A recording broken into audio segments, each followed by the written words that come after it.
which brings us to business questions. Leader of the House. Shall we pass? Oh, Shadow Leader of the House. Apologies. Will the Leader of the House give us the future business? Leader of the House. Thank you, Madam Deputy Speaker. I shall. The business for the week commencing the 19th of May includes Monday the 19th of May, second reading of the Mental Health Bill, Lords. Tuesday the 20th of May, second reading of the Victims and Courts Bill. Wednesday the 21st of May, Opposition Day, 8th allotted day, debate on a motion in the name of the official opposition, subject to be announced. Followed by motion to approve a statutory instrument relating to terrorism. Thursday, the 22nd of May, if necessary, consideration of Lords' amendments. Followed by general debate on access to NHS dentistry, followed by general debate on dementia care. The subjects for these debates were determined by the Backbench Business Committee. The House will rise for the Whitsun recess at the conclusion of business on Thursday the 22nd of May and return on Monday the 2nd of June.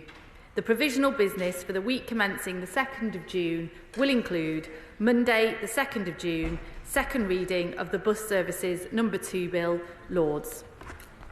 Shadow Leader of the House. I thank the Leader very much for her remarks. This is a week, Madam Deputy Speaker, as you'll know, in which we've seen the tragic and untimely death of Sir Roy Stone. We had a brief moment of recognition of him earlier in the week, but I'm keenly aware that many Labour colleagues were not in the House at the time of his flourishing, and so I wanted to mention here today how much we all respected him and give the Leader a chance to say something about him if she wished. More widely, we've had a week of mixed economics, growth slightly up, wage growth weak, a spike in unemployment, as everyone had predicted in the case of national insurance, fiscal strains highlighted just today by a former Treasury civil servant. We've also had an immigration policy launched with echoes of Enoch Powell and a Prime Minister who doesn't know the difference, it appears, between capital and current spending in relation to hospices who are seeking to support people day to day across this country who are literally at death's door. Madam Deputy Speaker, I was planning to move on from the politics of the week at this point in my remarks, but for the extraordinary series of interventions by the Speaker only a few minutes ago on the government's failure to announce its immigration policy in the House. The Speaker rightly sought and was eventually given an apology by the Minister for this latest failure, but the irony of this is absolutely extraordinary. It's come only just hours after the Leader of the House herself had to be dragged to this chamber to answer questions on this very topic. She failed to apologise at that time and to this House yesterday, and I wonder if she will take the opportunity to do so herself today. But whether she does or not, I hope that you, Madam Deputy Speaker, Mr. Speaker, and all the Deputy Speakers will insist on maintaining the primacy of our parliamentary democracy and demanding that governments are held to account. Today I actually come not to do that in particular on a particular item of policy, but to offer a policy idea, a positive policy idea, not to focus on what may be passing from day to day in the government's policy, but to focus on the longer term and to celebrate. And I do so in relation to a personal interest of mine. Indeed, I think the House will probably know a mini obsession, which is growth and development and innovation in higher education. This week we saw the graduation of our first students at our new university in Hereford, the New Model Institute for Technology and Engineering. This is the first greenfield university in this country for 40 years, a specialist technical engineering university, teaching students of every age and background, especially those from less well-off families, in a very intensive and immersive way, teaching them the hands-on skill of an apprenticeship, but also the rigour of a master's degree. Working in teams, building work habits, working closely with partner companies in defence and security, energy, construction, food and agriculture. I mention it now because it highlights what I think could be considered a lack of ambition in the way we've thought about higher education as a country over the last 50, possibly even longer years. This is an institution, NMITE is an institution that is not just focused on marginal educational gain, but transformational improvement. To take a person, male or female, young or old, who might never have thought of going to university at all, to help them to find their passions, head, hands and heart, and take them as far as they can go. To reinvent not just what students learn, but how. The theory and practice tied together in real-world challenges, forging professionals through these immersive and intensive work with a sense of mission and purpose, and to build the right habits and prepare them for, not just for the world of work, but for a world of work which is constantly changing. And to keep, above all, the benefits of being small in size, something we've lost in so much higher education. The agility, the accountability, the personal engagement, the teamwork, the friendships, the sense of belonging and community, so that our students grow as morally serious human beings who can readily and resiliently deal with complexity and uncertainty, and who are deeply aware of the power and responsibility that comes with being an engineer. Now, does it work? Well, these students are studying to a master's in engineering. This is certified independently as being of very high quality. They are going into jobs at almost 100% rate in the first cohort with companies like Balfour Beatty, Kia, Cadbury's, BAE, AWE, Safran, local companies at an average salary of £34,000, drawing national needs and local needs together. This is the small modular reactor of British higher education. Now, Madam Deputy Speaker, I raise this because I want to invite the government and members across this House to consider whether we could not do this elsewhere. There are 50, at least, small cities and towns and large towns in this country which lack higher education and higher economic growth. There's a huge need for specialist STEM skills, vast amounts of talent deprived of opportunity, and this can be part of the solution. So, colleagues, I don't know whether any of them would like to be involved, but each of them could be, in their own area, in their constituency, leading on the creation of a new university. Not just a campus, but a new university designed for local people, local businesses, and national economic opportunity. That is the opportunity, and I invite the House and the government to consider it. Thank you very much. Thank you very much, Madam Deputy Speaker. And can I first of all take this opportunity to also pay tribute to Sir Roy Stone, the former Principal Private Secretary to the Government Chief Whip, very much known as the usual channels, and I think he embodied that with distinction. And I didn't know him personally, but I know very, very much of his reputation and of the love and esteem with which he was held by many members from across this House, and we send our thoughts with to his family and friends again at this time. I know as well at this time that the thoughts of many across the House will also be with those currently living in Gaza. We see the intolerable suffering, death and starvation on our screens most evenings. And this must stop, and it must stop now. Food not reaching people who are starving, airstrikes killing civilians, hostages still being held. I know this whole House wants to see a change of course, a meaningful aid getting in, an urgent ceasefire and a path to a durable peace. I also heard this morning, Madam Deputy Speaker, Mr Speaker's statement about the government giving statements to this House in a timely fashion, and I absolutely hear what he says, and as I said yesterday in this House, I will ensure that message is relayed, as I do on many occasions, to our Cabinet colleagues. I will just remind the House that the Lord Chancellor did lay to the House yesterday afternoon a long written ministerial statement, as did the Home Secretary earlier in the week. But of course we can and we must do better. But the honourable gentleman, as I said yesterday in the House, should remember that we've actually given 146 oral statements in just 133 sitting days, and that far outstrips what happened under his government, when frankly they disrespected Parliament time after time after time. So I won't really be taking any lectures from him on that. I really won't. But I hear what he says about the new technical university in his constituency in Herefordshire. It sounds like a really very important and good innovation to provide technical education and engineering pathways, particularly for people from backgrounds that might not otherwise access such education. My eldest son is currently studying engineering at one of the universities that I represent, Manchester Metropolitan University, and I hope he and many others have a pathway into work. But he's absolutely right. I think when higher education joins much more closely with the place of work and the skills that are needed for the jobs of the future, I think that's when we get much more bang for our buck, and our young people really do have the opportunities in life that they need. I noticed that he did just about mention the economy again this week. He didn't seem to want to welcome the good news on growth figures out this morning, and he didn't mention the interest rate cut last week either, nor did he mention the 200 jobs that we've created since the election.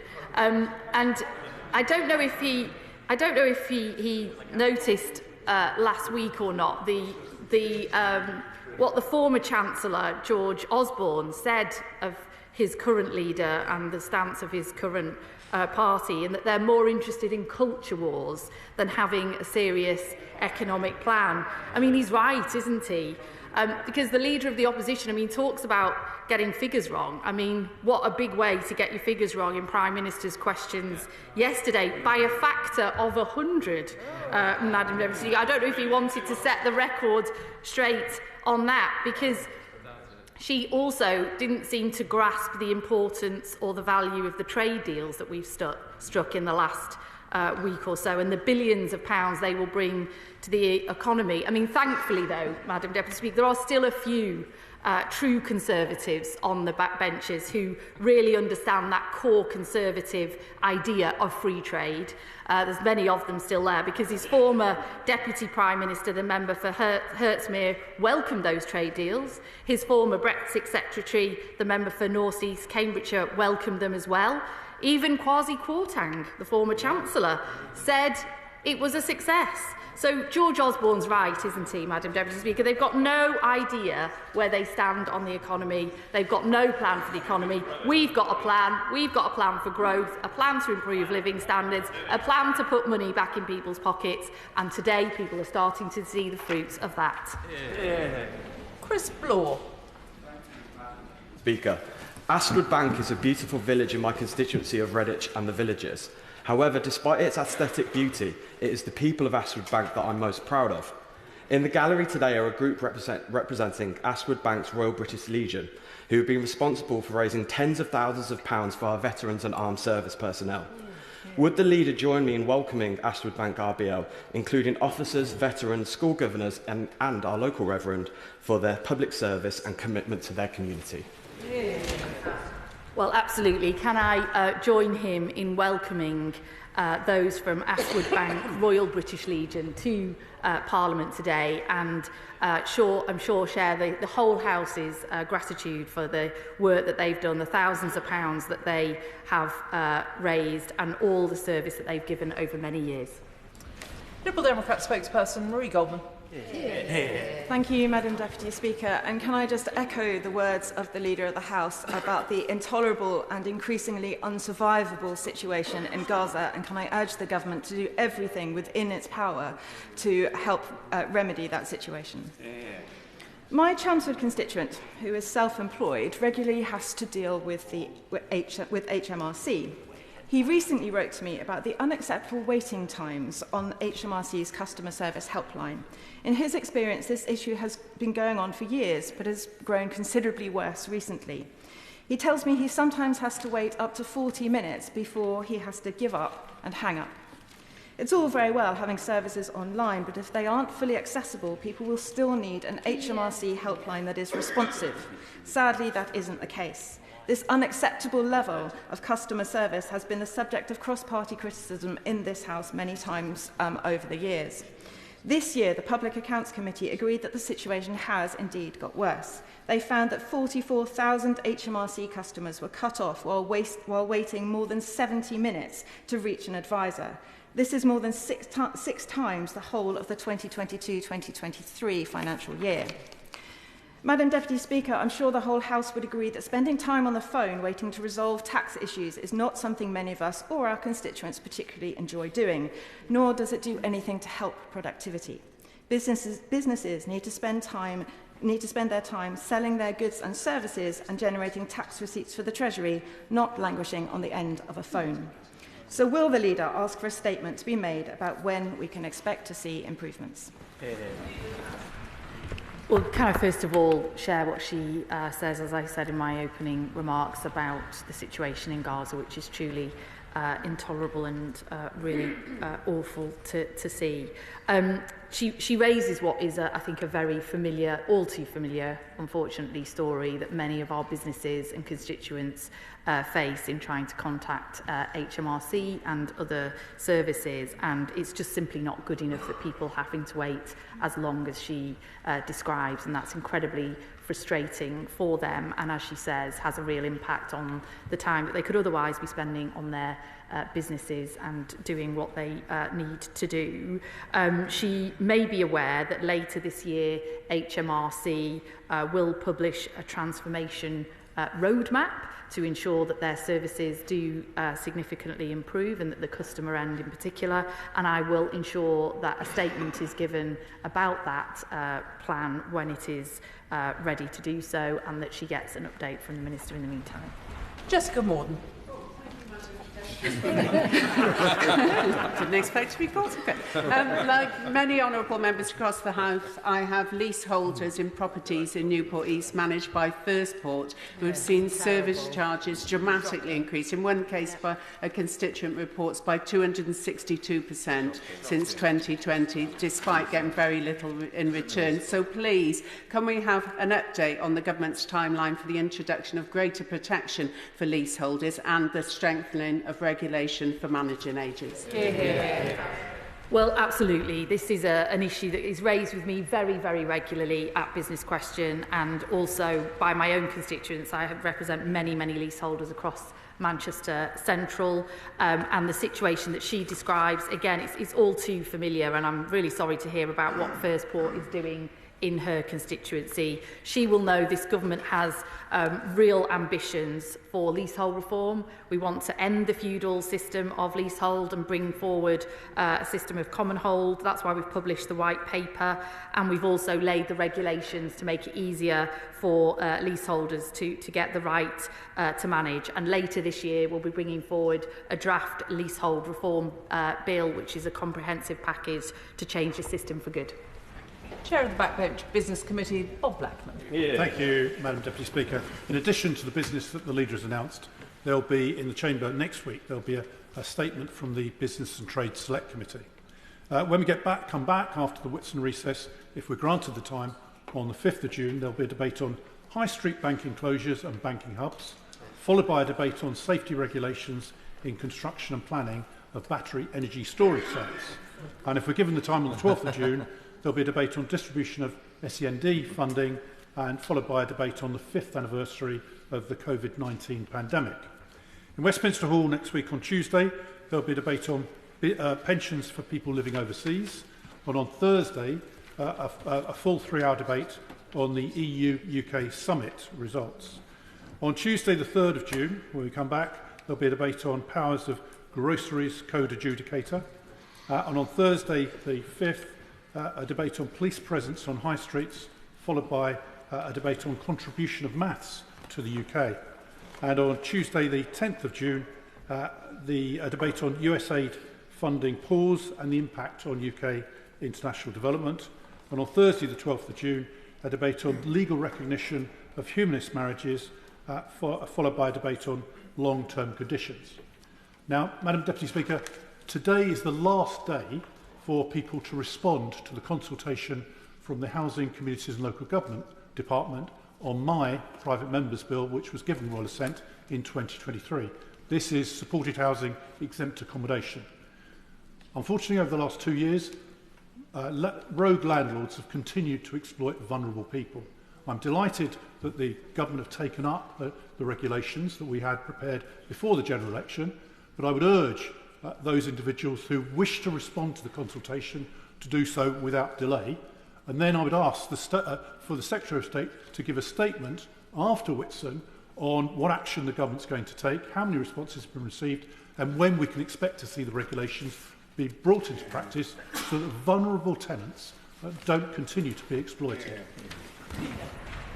Well, can I first of all thank the Chair of the Backbench Business Committee for reading out some really important debates that they've got coming up, particularly banking hubs, which gets raised with me very, very regularly in these sessions. Anyone got a prepared question on that might take note of the fact that there is a debate forthcoming, and also the debate on battery storing planning applications, which I know the member for Aldridge and Brown Hills raises with me regularly in these sessions as well. So I'm sure she'll be, I'm sure it's probably her debate, in fact.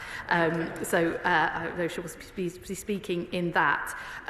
Can I also thank the Honourable Gentleman for his act, the Supported Housing Regulatory Oversight Act from 2023, a really important act that he pushed through Parliament.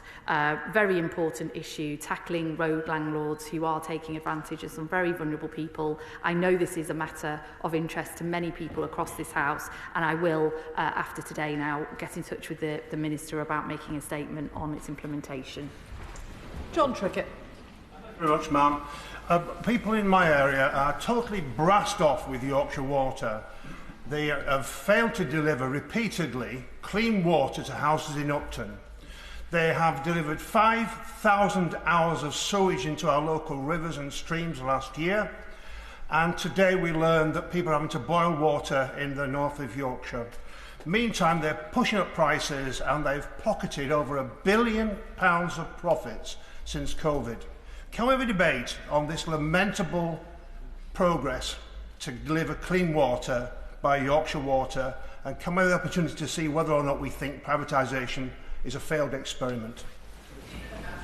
Well, can I thank him for raising this issue? I'm sure he will agree with me that the previous Conservative government let water companies profit from filling our waterways and rivers with sewage and, frankly, rubbish at times. But we are taking action. We've already passed the Water Special Measures Act, which now holds water bosses criminally liable for such discharges, and we've secured over £100 billion of private sector investment to upgrade and build our water infrastructure. But there is more to be done, and that's why we had the Commission, which we recently published, and there will be further legislation coming forward in due course to look at the broader issues of water reform and water governance. Can I commend the Leader of the House for her very full answers, but there are many members standing, and in order to get everyone in, we are going to need very short questions and short answers. Please, Sir John Hayes. As short as possible, Madam Deputy Speaker, of course. So the Leader of the House will know that I've raised the issue of crossbows in this chamber before. They are murderous devices in the wrong hands. The government, in response, has helpfully tabled amendments to the Crime and Policing Bill, and yet I have still received no information, despite the Prime Minister's promise I would, about the response to the consultation on this. It's now well over a year. We've heard nothing. Can we organise a statement to the House dealing with the government's response to consultation on crossbow ownership and sale as soon as possible, please? I will ensure that he gets an update on the consultation. He's right to say that we brought in amendments at committee stage of the Crime and Policing Bill. That bill will be coming back after recess for remaining stages when some of these issues can be discussed. But in the meantime, I will ensure he gets a full response on the consultation. Liz Twist. Thank you, Madam Deputy Speaker. A few weeks ago, I was pleased to welcome 3 educational groups to Parliament: Derwentside College in Consett, St Joseph's Primary in Blaydon and St Mary's Primary in Black Hill. And I congratulate all of them, the pupils and staff, who are a real credit to their schools and colleges and to our Blaydon constituency. And can I also thank our magnificent education and engagement team here in Parliament. So can we have a debate in government time on what more we can do to give young people an understanding of our democracy and how they can take part in it? Will absolutely join her in commending the great work that the education team here in Parliament do, and I'm glad to hear that the schools and colleges from her constituency has such a great experience. Education about citizenship, democracy is a really vital part of what people are doing in schools and need to continue doing that. Tom Gordon. Thank you, Madam Deputy Speaker. A number of weeks ago, I mentioned the inaugural Harrogate Town Council elections that we were having. I wondered if the Leader of the House would join in supporting me in congratulating all those who were elected, and if she might grant time in government time to have a debate about local government reorganisation. Harrogate Borough Council used to receive 0.5% of profits from Harrogate Spring Water, but that's now been taken away by North Yorkshire Council, and we want to see that go back to the new Harrogate Town Council to make sure that local communities aren't missing out when we have these new super councils that aren't so super. Well, he makes a really good point. I'm absolutely delighted to congratulate all those who were elected to Harrogate Town Council, even if many of them weren't Labour, which I imagine they probably weren't. Anyway, he makes a really good point. We are bringing forward the devolution bill, the English devolution bill, where many of these issues will be debated and discussed, and I know there's a really keen interest in that bill and some of the issues therein, so I will make sure he gets a ministerial response about that. Mary Kelly-Foy. Thank you, Madam Deputy Speaker. Will my right honourable friend join me in commending the work and dedication of Mel Metcalfe and the entire Durham Pride team, supported by the Queen of Durham, Tess Tickle, and her dragettes, in aiming to make this year's event the biggest and greatest celebration of the LGBT plus community in the county yet? And will she also allow us to have a debate in government time to ensure that the hard-won rights secured by the LGBT plus community and activists and campaigners are not eroded by those who would prefer to see celebrations like Pride resigned to the history books? We'll absolutely join her in congratulating those that organise Durham Pride every year. We are coming towards the Pride season, and I have a very large Pride event in Manchester in my constituency as well. I think we usually do make time actually for a debate on LGBT community ahead of the Pride season, but I will take that into account. Thank you. Sir Roger Gale. Thank you, Madam Deputy Speaker. Later today, the House will be debating the subject of solar farms, and I don't wish to preempt that debate. But the fact of the matter is that the building of solar farms on agricultural land is completely incompatible with the government's proposed policy on sustainable agriculture. So could the Leader of the House, in the privacy of the Cabinet room, have a quiet word with the Prime Minister and ask him to talk to the Energy Secretary and to the Agricultural Secretary and bang some heads together? Well, as he says, we will be debating some of these issues later today, and there is a balance that needs to be struck. He's absolutely right about that. Meeting our energy needs, our energy security, getting bills down and developing solar is absolutely key to that, while at the same time ensuring that agricultural land and our food security is also maintained, and I'm sure we'll be debating those issues later. Ian Conlon. Thank you, Madam Deputy Speaker. As the MP for Crystal Palace, I asked the Leader of the House to join me in wishing Crystal Palace Football Club good luck last month, and my constituents were left feeling glad all over when her good wishes helped secure a thumping 3-0 win against Aston Villa in the FA Cup semi-final. As a City fan, I think she may be less willing to wish the Eagles good luck for the final this weekend, but let me wish Crystal Palace good luck for Saturday. And will she acknowledge that not only are Palace fans getting behind Oliver Glasner's underdogs, but the whole country too? Well, as the MP for Manchester City, as well as being a Manchester City fan, I don't want to see Crystal Palace obviously winning on Saturday, but I do recognise, Madam Deputy Speaker, this is a huge step for Crystal Palace. It's a long time, I think, since they've been in the FA Cup final. I know the supporters will be there loud and proud on Saturday, and that the whole of his constituency and South London, I'm sure, is absolutely behind them on Saturday, but hopefully Man City will win. Vera Hobhouse. Thank you, Madam Deputy Speaker. Julian House is a homelessness charity operating in Bath for nearly 40 years. Their lease is ending next year, and with no route to capital or long-term funding, they face closure. Can we have a debate in government time how to end the short-term funding circles for local authority, which gives them little opportunity but retain charities on insecure short-term contracts, which are so devastating for the most vulnerable people at risk? Yeah.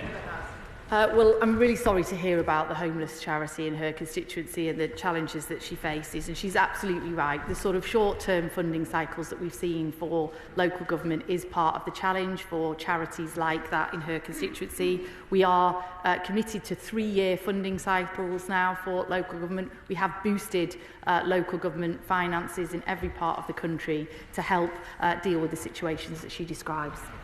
Calvin Bailey. Thank you, Madam Deputy Speaker. May I first welcome the Leader of the House's remarks regarding the intolerable situation in Gaza and her commitment to ensuring our government does everything it can to bring about a swift conclusion to this situation. Because what Israel is doing to block aid necessary to sustain life offends every principle of international humanitarian law, the same laws that our own armed forces have to uphold when defending us. Alongside arms sales, one of the biggest issues is the continuation of RAF overflights from RAF Aktiri, somewhere in which I myself serve. And whilst I have no doubt that our people are serving us honourably and in line with assessments of international law, further clarity is required for the purpose and extent of UK military cooperation, because we must be open and transparent and assure our constituents that nothing is being done to aid Israel's disgraceful acts against the people of Gaza. What can my honourable friend do to address this alongside the Ministry of Defence colleagues? Well, can I thank him for that question and reiterate what I said earlier, Madam Deputy Speaker, that the situation in Gaza is intolerable. We must see it ending. We need to see a return to a ceasefire and negotiations to stop the bloodshed and the killing of innocent civilians, as well as the hostages being freed. And as far as that may now feel from the situation that we're in, a long-term two-state solution must be found as well. He will know that on the issue of arms exports, we have suspended export licences to Israel for anything that could be used in the military operations in Gaza. Sir Ashley Fox. Madam Deputy Speaker, in January 2024, my constituent, Mr Michael Moyes, wrote to the Treasury about his business. The Royal Mail has confirmed that his letter was signed for. As he didn't receive a reply, he came to my surgery in January of this year seeking assistance. Having investigated the matter, I wrote to the Treasury on 18th March requesting they reply to Mr Moyes. They didn't reply, so I wrote again to the Treasury on 7th May. My constituent has still not received a reply. Will the Leader of the House have a word with the Chancellor and ask the Treasury to reply to my constituent? Well, I'm really sorry to hear that his and his constituents' correspondence has not been replied to. If he would supply me the details of that correspondence at the end of this session, I will absolutely ensure that he gets a speedy reply. Emma Foodie. Madam Deputy Speaker, Dinnington Village in my constituency recently experienced the sudden and unexpected closure of their post office. Now, we all know in this place how important post office services are for providing banking services, opportunities to pay bills or ID services. I've set up a petition, 200 residents have signed it already, and I've been in touch with the post office. But can we have a debate on government time about the importance of post office services to communities like mine? Leader of the House. Well, I'm really sorry to hear about the closure of the post office in her constituency.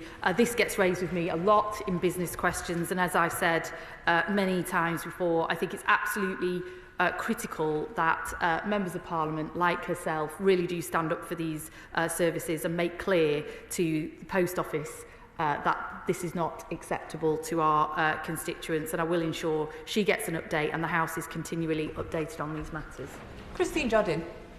Thank you very much, Madam Deputy Speaker. I'm sure we would all agree that the well-being of our universities is vital to the economic well-being of this country. I know in my constituency of Edinburgh West, the well-being of our 4 universities in Edinburgh are vital not just to the economy but to the livelihoods of many of my constituents. International students, in turn, are vital to the well-being of those universities.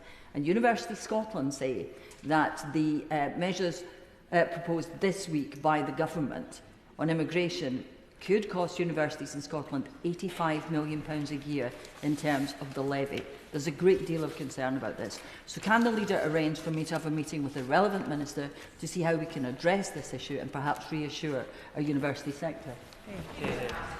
Well, look, I think it's important to say that international students play a really important part to our country and bring with them skills and make a great contribution to our country.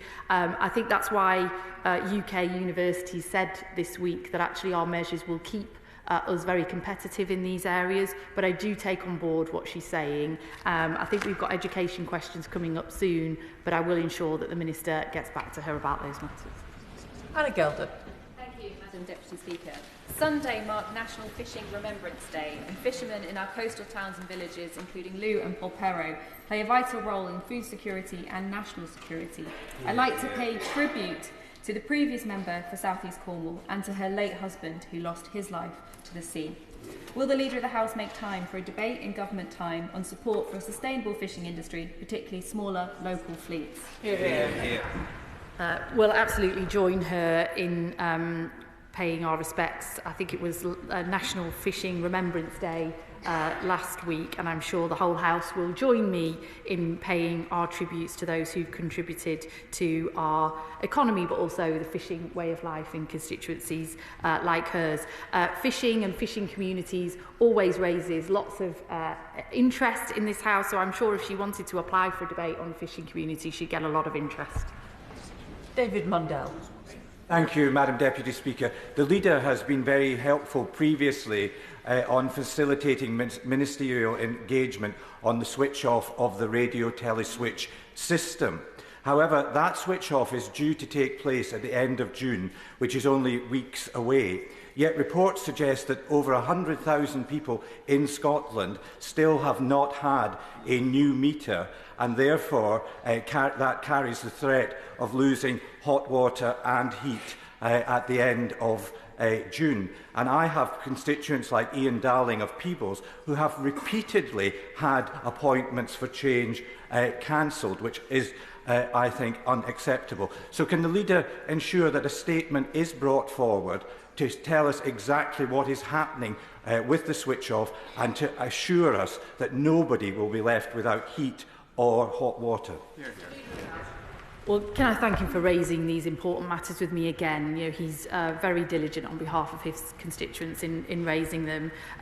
He's absolutely right. The radio tele-switch replacements have been far too slow, and we have been trying to speed those up, and what he describes is simply not good enough. He's absolutely right to say they're unacceptable, because we need suppliers to meet their obligations to make sure that none of his constituents are left without hot water or heating in this situation. I will ensure he gets a ministerial response, and also ask that the whole House is given an update. David Williams. Thank you, Madam Deputy Speaker. As a proud Stokey, I cannot wait to celebrate our city centenary on the 5th of June alongside my fellow residents. Would the Leader of the House join me in congratulating Councillor Jane Ashworth, OBE, Leader of Stoke-on-Trent City Council, and our fantastic Lord Mayor Lynn Sharp for their exceptional leadership. Thank you for that. For their exceptional leadership in delivering a truly ambitious and inclusive programme of activities and events to mark this historic year.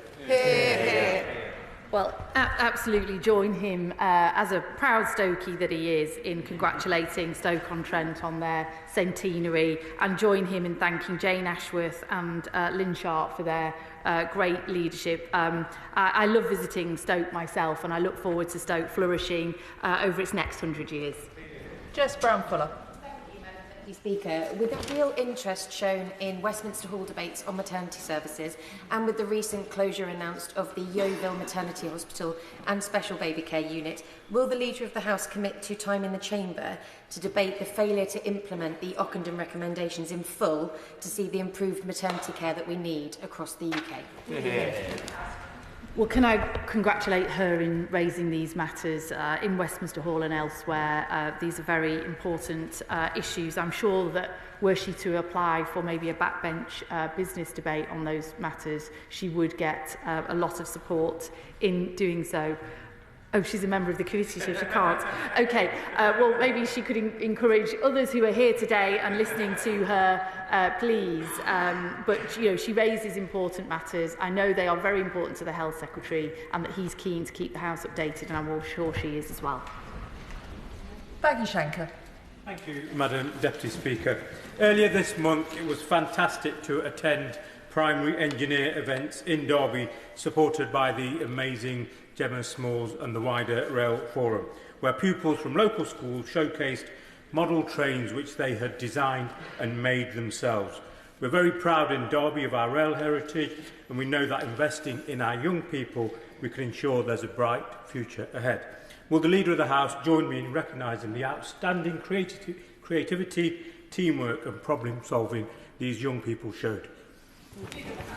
Absolutely. The Rail Forum initiative in his constituency sounds wonderful, and I'm absolutely thrilled that this government is committed to headquartering Great British Rail in Derby as well, and hopefully their rail history becomes very much part of their rail future, and that young people in his constituency can have a great career in rail engineering in the future.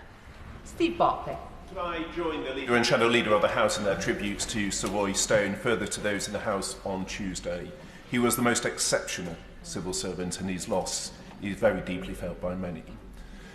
Could we have a debate in government time on any legislative changes needed and wider changes to deliver value for money in the restoration and renewal programme, particularly given government statements on the wider pressures on the public finances and the fact that so many members of this House were newly elected last July and have therefore not had an opportunity to give their views and shape that programme? Yeah. Well, can I first of all join him in paying tribute to the exceptional service of Sir Roy Stone, and I know that he worked with him, as did many others across this House, and he really does sound like the most tremendous person to have worked with. He raises a really important issue around the restoration and renewal project relating to this House of Commons. He and I both sit on the House of Commons Commission, where we will discuss, and we do discuss those issues. It's absolutely vital that this House has its say in what that project will be going forward, and that we do get value for money, and that people can see what that money is being spent on, which is some of the necessary resurfacing works that we've got to see in this House of Commons at some point. But we will have plenty of time to debate those issues on the floor of the House. Julie Minns. Thank you, Madam Deputy Speaker. Last week, His Majesty the King was pleased to approve the appointment of the new Bishop of Carlisle, Rob Senna-Hay. After 2 years acting in the role, his appointment has been widely welcomed across the diocese. Can I invite the Leader of the House to welcome the appointment, and would she perhaps make time for a debate on the important work our faith leaders do in all of our communities? Absolutely join her in congratulating the new Bishop of Carlisle on his recent appointment. And I know these matters actually are of interest to the House, and because they sort of fall outside of government business, they often struggle to get time to be debated, and it's something I discussed recently with the member for Battersea, who is the Church Commissioner as well. So hopefully through the Modernisation Committee and other work that we're doing, we can find more time to debate such important matters. Wendy Morton. Thank you, Madam Deputy Speaker. Like the Leader of the House, I too am very delighted that we'll be having a debate on battery energy storage systems, but that's not my question for today. It will come as no surprise. I just want to press again about Aldridge train station, because at Transport Orals I asked the Secretary of State a question. She said she'd come back to me with an update and she'd speak to Mayor Parker. Money has been taken away from this project, Madam Deputy Speaker. I'm struggling to get a response from the Mayor of the West Midlands to correspondence from months ago. I wondered if the Leader of the House could perhaps assist, or perhaps offer us a debate in government time on the importance of rail connectivity, not just to my constituency, but around the West Midlands, particularly given that we wait the review on the West Midlands Rail Hub. Yeah. Well, can I congratulate her on her persistence of raising the same issue twice in one morning, and she's absolutely right to do so, because access to train stations, investment in train stations is a critical issue to our constituents, and I hope that the Minister does come back to her. I will chase that absolutely, and I think there would be a lot of interest in a broader debate on access to train stations and rail infrastructure in the West Midlands and beyond. Adam Jogi. Deputy Speaker, I'm very concerned that this week FedEx announced that they are closing their depot, or planning to close their depot in Newcastle-under-Lyme. This is bad news for hundreds of workers in my constituency and feels very much like a case of profit over people, and stands in stark contrast to this government's commitment to our industrial heartlands. Let's be clear, this site is strategically placed and can and should prosper. So with that in mind, will the Leader join me in urging FedEx to think again and to work with me to explore alternatives that will protect the jobs and livelihoods of my constituents in Newcastle-under-Lyme? Well, I'm really sorry to hear about the proposed closure of the FedEx depot in his constituency of Newcastle-under-Lyme. He's absolutely right as a constituency MP to raise those on the floor of the House with me this morning. Obviously, these are matters for FedEx, but we want to see more investment in jobs and opportunity in his constituency, and I will ensure he gets a meeting with the relevant minister. Robbie Moore. Thank you, Madam Deputy Speaker. West Yorkshire Police recently announced to much fanfare that areas like Keighley and Ilkley would be receiving extra officers as part of a new neighbourhood policing team strategy. What seemed like a very good positive announcement hid the fact that these so-called new officers have actually been seconded from Operation Steerside, which is a critical team of officers tackling vehicle crimes, which will now be disbanded, much to a negative impact of my constituents. Therefore, could we have a debate in government time on this important issue? And perhaps the Leader will agree with me that if officer numbers are an issue for West Yorkshire Police, that they should not be continuing with discriminatory hiring practices that deter white recruits from applying. Well, we are committed to introducing more neighbourhood policing roles. We're going to introduce another 13,000 additional neighbourhood policing roles by 2029, and that's part of our policing guarantee. So I'm sure that his constituents, like mine, will want to see those neighbourhood police in his constituency on the street, tackling crime in our communities and making sure that our streets are safer. Perrin Moon.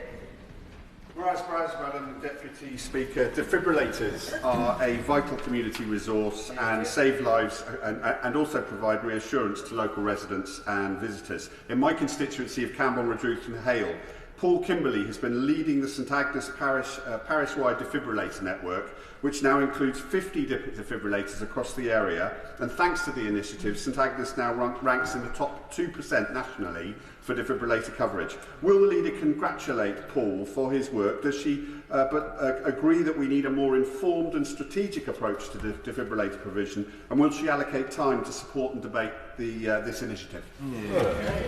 I'll absolutely join him in congratulating Paul Kimberley on getting more defibrillators to Camborne and Redruth. We absolutely recognise the importance that they play, and improving access to them is critical. We've topped up funds to do that, but he's absolutely right. We need to go further and we need to have a more strategic approach. Questions and answers will have to be much shorter so we can get more colleagues in. Ben Obsidecti.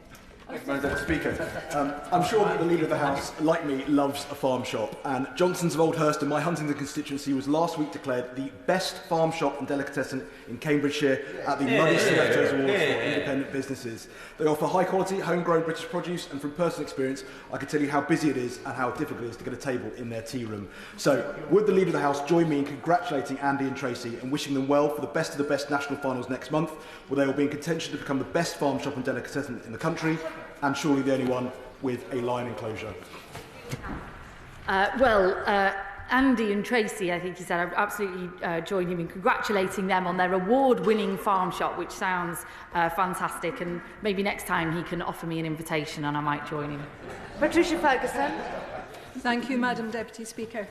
Football Families for Justice is a voluntary organisation campaigning on behalf of ex-professional footballers who have died or are suffering from neurodegenerative diseases incurred by heading footballs. Footballers suffer such diseases at 4 to 5 times the national average. The FFJ has tried to engage the football industry to persuade it to accept some responsibility for this problem, to no avail. Can the Leader advise if the Government would consider amendments to the Football Regulation Bill that would encourage them to do so? Can I join her in thanking the FFJ for all the work that they are doing on this important matter. She rightly raised it. We did debate the football bill at second reading. She might want to see if she can get on the committee of that bill, and I think that is a good opportunity to debate further action is needed. John Lamont.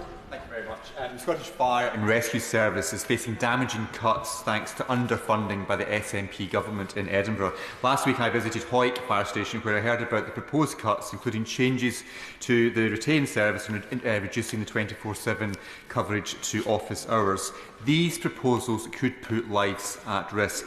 So can we have a debate on the importance of adequate funding for our fire and rescue services?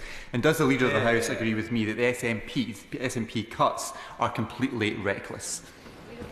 Well, the Honourable Gentleman is a fantastic campaigner for services in his constituency, and I'm really sorry to hear that the SNP government is proposing to cut the Scottish Fire and Rescue Service.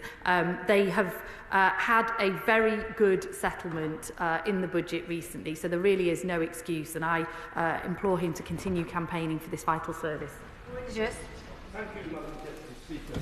During the previous 10 years or so, one student has died every 4 days in England and Wales due to suicide, and members of this House have previously put questions to ministerial departments on several occasions to establish a statutory duty of care on higher education providers towards their students. Yet the position remains uncertain for those students who may be very vulnerable but not diagnosed with a disability. So will the Leader of the House please meet with me and the Director of Student Life and designated safeguarding lead at the University of Wolverhampton in my constituency of Wolverhampton West in order to discuss and clarify what duties and responsibilities universities have towards their students as regards their health and well-being? Leader of the House. Well, these are shocking statistics, really, and really difficult stories to hear. These are not just numbers, but individual tragedies that are happening in our universities. The Department for Education leads on these matters, and I will ensure that the Minister has heard his important question today. Claire Young. Madam Deputy Speaker, flooding is an increasing concern across the country. Only last month, I met agencies involved in tackling flooding on the railway at Old Sodbury, which impacts the surrounding farmland, and during Stormberg, flooded homes in Yate. Yet the Government has made no funding commitment for flood protection beyond next April. Will the Leader of the House ask the Flooding Minister to bring to this House plans for longer-term flood protection funding? Well, we have boosted flood protection funding considerably after years of underinvestment and cuts under the previous government. We have got a flood task force in place. I will ensure the House is kept, as we have actually done a number of statements on flooding already, but I will ensure the House is kept updated on all of our plans for enhancing our flood defences. Sarah Edwards. Thank you, Madam Deputy Speaker. Lightspeed broadband have been installing infrastructure across my constituency. Disgracefully, they have falsely claimed in communications, including written letters to my constituents, that during a meeting I signed off on their works. This is a gross misrepresentation of a meeting that I held with them to raise complaints about this issue, and this unacceptable behaviour undermines members and this House. Yeah. Therefore, can I request a statement on how the government is ensuring that corporate companies cannot misrepresent members, make false claims for financial gain, or undermine MPs in their constituencies, and the penalties for doing so? They are a disgrace, and I warn colleagues about their conduct. Well, I'm sorry to hear of this shocking incident and that Lightspeed have misrepresented her so badly to her constituents. She's absolutely right to raise that here on the floor of the House this morning, and I'm sure it will get the attention that it deserves. Bradley Thomas. Thank you, Madam Deputy Speaker. Estate management monopolies are blighting the lives of homeowners across the country, including residents living in Cofton Hackett in my constituency. The most egregious examples, which I know many colleagues are aware of, by companies including Firstport, represent at best carelessness and at worst a lack of moral ethics. Does the Minister agree that regulation of estate management companies is essential, and can the Minister update the House on when these essential leasehold reforms will come forward? Well, absolutely. So actually, the case of Firstport's already been raised with me in this session today. It's obviously a matter of great concern to his constituents and across the House. We are absolutely committed to leasehold reform. We've already published the Common Hold White Paper. We've brought forward regulations to make the right to manage easier, and we will be bringing forward a comprehensive leasehold reform draft bill later this year, and I'm sure the whole House will welcome that. Luke Charters. Thank you. With building new railway lines across the country, HS2, East West Rail, and of course the Trans-Pennine route upgrade, which will benefit my constituents. Does my right honourable friend agree with me that one of these lines should be named the Turing line to honour Alan Turing's personal tenacity, British brilliance and English ingenuity? Yeah.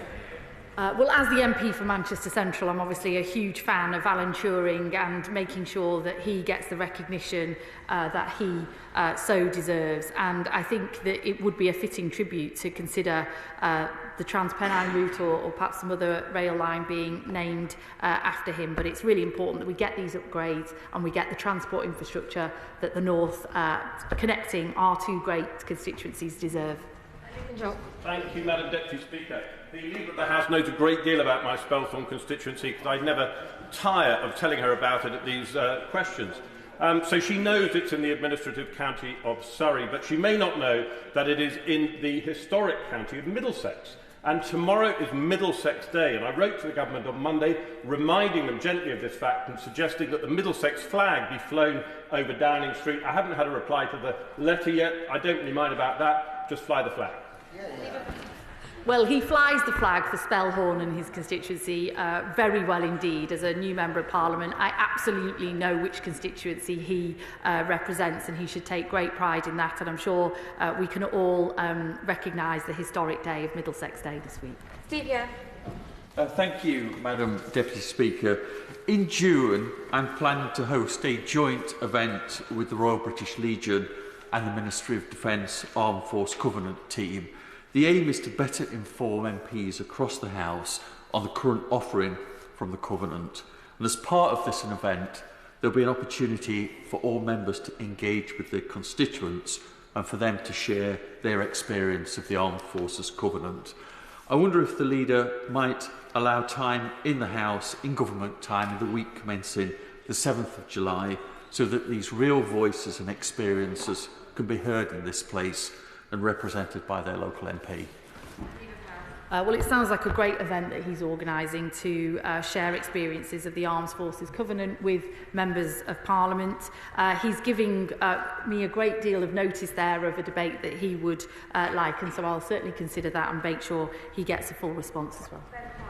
Thank you, Madam Deputy Speaker. Viewed in my rural North Cornwall constituency is a town furthest away from a district hospital than almost anywhere else in the country. And one of those hospitals is Hereford in Plymouth, more than an hour and a half away. Now, the number 12 bus from Bude to Plymouth has added 2 changes, free buses and often free bus fares. Will the Leader of the House please grant in government time a debate on how the government should fund these vital healthcare transport routes? Well, look, absolutely. Making sure that we've got community health services available in every community is a vital part of our health mission for this government, and we also need to make sure that they're connected and joined up with local transport. He will have heard that I read out we've got the buses bill coming back after the recess, where he may want to raise these issues then. Jonathan Brash. Thank you, Madam Deputy Speaker. This weekend, young Hartlepool sporting stars will compete on a national stage. The Oaksway Under-14 netball squad has qualified for the England Netball National Finals in Sheffield on May 17th and 18th. Will the Leader of the House join me in wishing them the very best of luck for the finals, and also thank the clean energy company Enviromina, whose generous donation, along with others, helped make this participation possible? Absolutely join him in wishing Oaksway Under-14 netball squad all the very best when they go to the event in Sheffield. I'm sure they'll do Hartlepool proud, and join him in thanking all the sponsors to make that happen as well. Showcase Adam. Thank you, Madam Deputy Speaker. Last week I had the privilege of visiting Ashfield Academy, a truly remarkable place in my constituency of Leicester South. Ashfield is more than a school, it's a sanctuary for over 150 extraordinary children, many of whom unfortunately have life-limiting conditions, physical and mental challenges as well. So what struck me though was most of them had boundless joy, courage and unbreakable spirit. However, during my visit, I also heard deep concerns from the school community about proposed cuts to post-16 transport funding, changes that, as you can imagine, will have devastating impact on the children, the families and the school. So can I ask the Leader of the House first to join me in celebrating the incredible work of Ashfield Academy, its staff, and in particular Mrs Martin and Mrs Chamberlain, and secondly to affirm that access to education must never be hindered by lack of transport, especially for some of our most vulnerable young people. We'll absolutely join him in recognising the great work that Ashfield Academy do, bringing so much joy, love and education to all those who go there. He raises a really important matter of access to transport funding, which is an issue for local areas to ensure happens. So I'm sure that has been heard today, and he may want to raise those important matters under the buses bill that we've got coming back after read. Jane Kirkham. Thank you, Madam Deputy Speaker. There's real concern from families in Truro and Falmouth that changes to the Adoption and Special Guardianship Fund are being brought in before the impacts are fully known or assessed. Match funding is going from this fund, and it's used for emergency packages of support for the most complex cases, for children affected by things like fetal alcohol syndrome, where there's real risk of return to care or harm.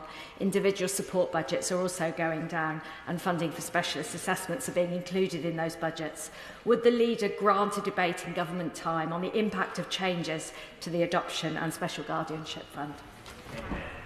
Well, can I thank her for raising these issues, which have been raised with me many times before, and I think we did have an urgent question granted a few weeks ago by Mr Speaker. I recognise that this fund offers a huge amount of support to adoptive and kinship families who do a tremendous job, and I think we should all pay our respects to the work that they do and the life-changing role that adoptive parents bring to the children that they look after. I will ensure the Minister gives her a full reply and remind ministers that this is a matter of great importance to this House and that we should get updates regularly. Unless questions and answers are very short, many colleagues will be disappointed. Richard Ford. Thank you, Madam Deputy Speaker. Speaking at the UN Security Council this week, Humanitarian Affairs Coordinator Tom Fletcher talked about the need to prevent genocide in Gaza. He said future generations will hold us in this chamber to account. Members of this House were given the opportunity yesterday to ask the government about its assessment of the likelihood of genocide in Gaza. But could the Leader of the House grant us a debate about the obligations on governments, such as ours here, to prevent genocide? Well, I know that many members of the public will have heard that important speech by Tom Fletcher at the UN Security Council yesterday. We did have an extensive debate in the House about these matters yesterday, where I will just reiterate that this this government wants to see an end to what is happening in Gaza, an end to the bloodshed, an end to the airstrikes, aid getting in, an urgent ceasefire, the hostages being returned, and working towards that diplomatic long-term solution. And it's not for the government of the day to make an adjudication on whether genocide or whatever has happened. That is a matter for international courts, and we absolutely respect the international courts and what they do. Ewan Steinbank.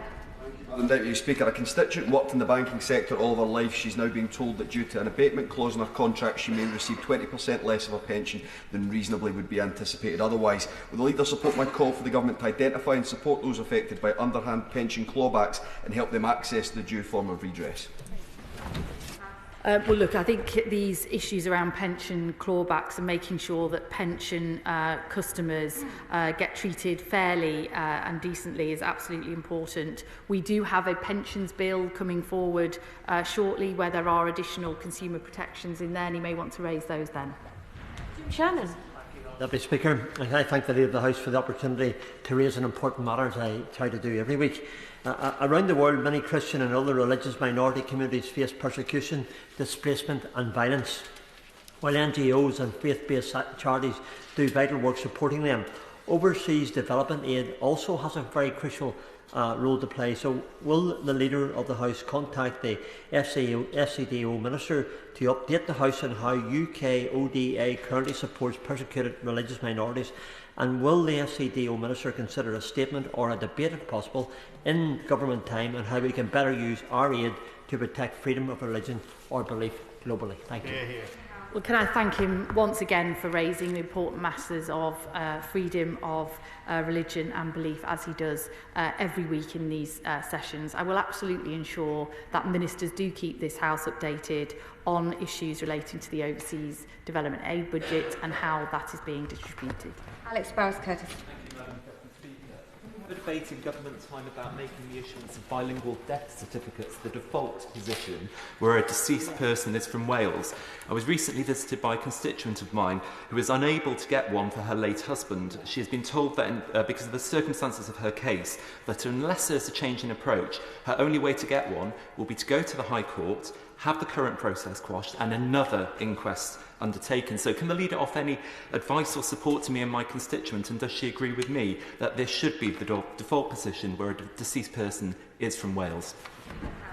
Well, I'm sorry to hear about this case, and I know it can be very distressing for people at what is already a very distressing time. He will know that death registration law is a matter for the General Register Office, but I can assure him that the Ministry of Justice is working with them to better encourage them, particularly when it comes to bilingual requests like the one his constituency had.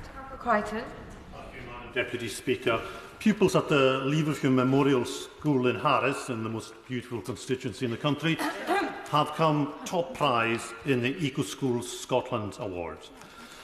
They are the most environmentally aware pupils on the planet, and when I visited the school, they gave me a lesson on the effects of microplastic on the marine environment.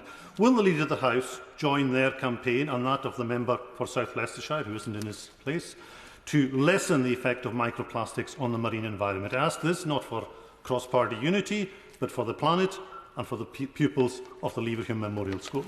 Well, absolutely join him in congratulating the students of Leverhulme Memorial School, in educating him and now the rest of us in the challenges of microplastics and the challenges and problems that they cause to our marine environment. As he says, we do have the second reading of a private member's bill on this issue on the 20th of June, and I think it would make a very popular topic for a debate. Thank you, Madam Deputy Speaker. My right honourable friend will be aware that mums and babies have been badly failed by maternity services at the hospital in my constituency, the Queen Elizabeth, Queen Mother, in the past. So I'm sure she will share my delight that the unit has now been rated good by the Care Quality Commission. This improvement is testament to the hard work I know have been put in by hospital management and staff to turn things round. So will she also join me in welcoming the £1.8 million to plan additional improvements to the maternity unit and share my rising confidence that QEQM has turned a corner. Notwithstanding, I will keep a close eye to ensure the further improvements in care for new mums and babies in Thanet. Well, I'm really pleased to hear that maternity services in her constituency have now been given a good by CQC. That is a great testament to all the work of those who work in the hospital and in the community, and I'm really pleased to hear that there's new money going in, and I look forward to her keeping a close eye on their performance going forward. Davis. Madam Deputy Speaker, over the weekend my constituency hosted the Golka Lily Festival, the others Linley Cider Festival, and the Homefirth Folk Festival marked its 47th year, proudly maintaining its community-based roots. Will the Leader of the House join me in congratulating the organisers of these vibrant festivals? And could we have a debate in government time on the importance of local festivals in attracting tourism and strengthening local economies?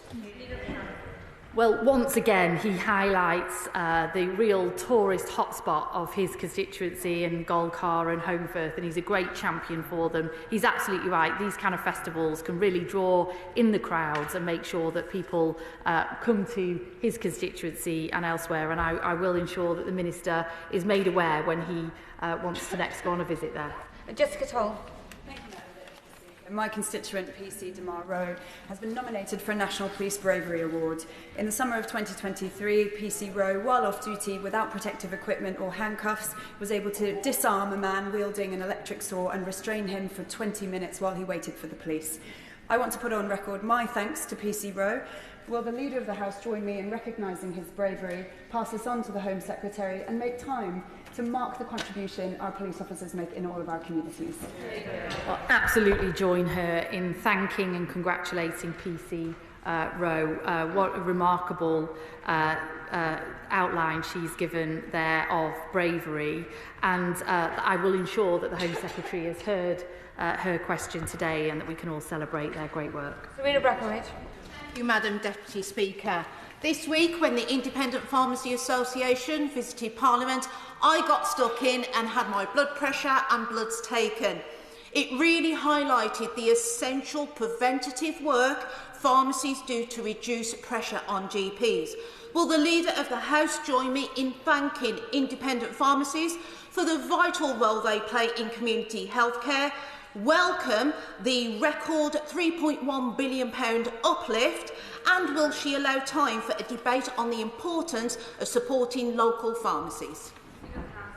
Absolutely join her in thanking the work that local pharmacies do. They are absolutely vital, as she says, in preventative healthcare, in community healthcare. That's what this government is committed to. That's why we've put in the extra funding, and that's why we'll continue to support community pharmacies like hers. Alison Goldman. Speaker, my constituent Tina has Rett syndrome and severe scoliosis and needs a new wheelchair. She was measured for one over a year ago and is still waiting to receive it. In my constituency of Stoke-on-Trent South, the only option for getting a wheelchair through the NHS is through AGM Healthcare. Tina's mum and dad aren't the first constituents to get in touch with me to raise problems with AGM, and I doubt they will be the last. Will the Leader of the House make time for a debate to discuss how we can improve wheelchair services for constituents like Tina and Noah, who I have mentioned before, and importantly, how we can hold badly performing providers to account? Leader of the House. Well, I'm sorry to hear of her constituents' experience here. As she will know, I think that NHS England have recently issued new guidance on this for independent care boards. This includes the wheelchair quality framework published in April this year, and we hope that that will improve the experiences of constituents like hers. Tracy Gilbert. Thank you, Madam Deputy Speaker. Overnight, the Israeli government have issued one of the largest evacuation orders seen in the last 20 months. The Minister for the Middle East has appeared before this House on statements and questions on numerous occasions. However, it is clear that the members on both sides of this House are increasingly alarmed by the Israeli government's actions. Will the Leader of the House look to schedule an urgent debate in government time on the UK's response to the conflict and recognition of the Palestinian state? Well, absolutely. This has already been raised with me a number of times today, and as I've said, The situation in Gaza is truly intolerable. We need to see an urgent ceasefire, aid going in, the killing stopped and hostages released, and we've got to work towards a long-term solution in the Middle East. The Minister has come to this House on many occasions, and I will ensure that the House is constantly kept updated, and I can assure her that this government is taking a leading role in ensuring that peace is brought to the Middle East and Gaza. Mr Osborne. Thank you very much, Madam Deputy Speaker. The modernisation and introduction of the Blue Badge programme was a lasting legacy of the last Labour government. Can the Leader of the House confirm some time in the parliamentary timetable to discuss a cross-party campaign led by Kent MPs and the editor of my local paper, Matt Ramsden, to support the success of this scheme and to look at the eligibility to include time-limited conditions? Well, I'm well aware of the great campaigning that he and other Kent MPs and his local campaign, his local newspaper are doing around blue badges, which are vital to those who receive them. I'm sure it would get wide support if you wanted a further debate. I think we've already had a debate, but a further debate on these important matters. Thank you, Madam Deputy Speaker. Will the Leader join me in welcoming tomorrow's launch of the national celebration called Love Your Local Market? It's a 2-week campaign where markets upload their details to a map and we can promote their businesses, food and culture as a key driver of local economic growth, such as my fabulous indoor market in Shrewsbury voted the UK's favourite market for the 3rd year. Well, absolutely. I'll be having a look at Love Your Local Market website myself later today, and I know of the market that she's talking about in her constituency in Shrewsbury, which really is a fantastic market, and I'm sure many people will be visiting it this weekend. Hi, Alice. Madam Deputy Speaker, the HEART project is a 10-year project about to commence for United Utilities to tunnel water through my constituency from the Lake District to Manchester. And recently I met with residents of the communities that this work will disrupt for a decade. Will the Leader of the House assure my residents that this Labour government strongly expects big infrastructure stakeholders like United Utilities to be proactive in providing regular communications and engagement with the communities they have active projects in? And would she also consider allowing time for this House to debate how community impact should be mitigated in areas disproportionately affected by new water infrastructure projects? Well, let me just be clear. We absolutely, as a government, expect water companies like United Utilities to engage with local communities about big projects like the one that she describes in her constituency. We want to see water companies being more accountable. That's why we've already passed some legislation in that regard, and there will be further legislation coming soon. Terry Jeremy. Thank you very much, Madam Deputy Speaker. My South West Norfolk residents are very concerned about animal welfare issues, which is why there was such outrage at the weekend after yet further reports of horrific abuses on animals carried out by workers at an intensive livestock farm, as reported in a national newspaper. Given that next year will mark the 20-year anniversary since the last Labour government brought in the historic Animal Welfare Act, can I ask the Leader of the House whether we can have a debate on the intensive livestock farming practices and regulatory failures that do not go far enough to protect animal welfare?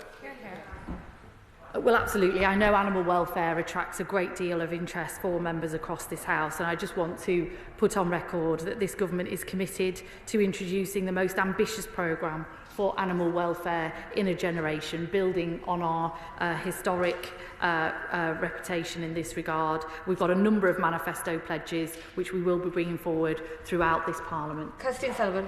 Thank you, Madam Deputy Speaker. My constituent, Jerry Borge, shared with me the story of his father and uncle's service with the Royal Scots in the Far East during World War II. Next Tuesday, a memorial will be unveiled in the Joshan Islands to commemorate the deaths of over 800 Allied servicemen captive on the sunken freighter Lisbon Maru and hundreds of survivors rescued by Chinese fishermen braving the seas. Jerry will be in attendance representing his family who survived. Will the Leader of the House make a statement on remembering those who perished in the tragedy and the bravery of the rescuers?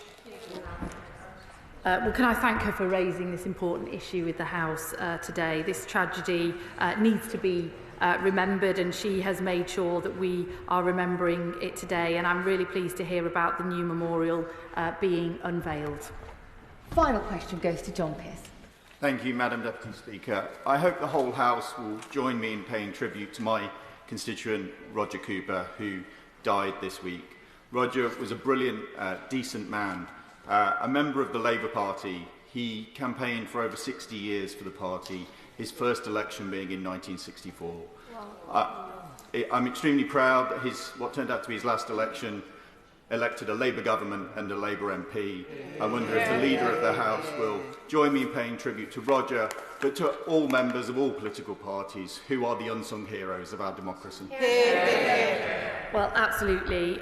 Join him in paying all of our tributes to Roger Cooper, of 60 years of service to the Labour Party, and whichever party we are from, we all know that our party members, our party activists are the reason that we are all able to be here today and represent our constituents. And I know that Roger would have been absolutely thrilled that the final election, general election he was involved in, managed to elect such a wonderful Labour MP for High Peak and got a Labour government after 14 years. And we send all our heartfelt wishes to his family. That is the end of business questions. I'll let the front bench have a moment to swap over.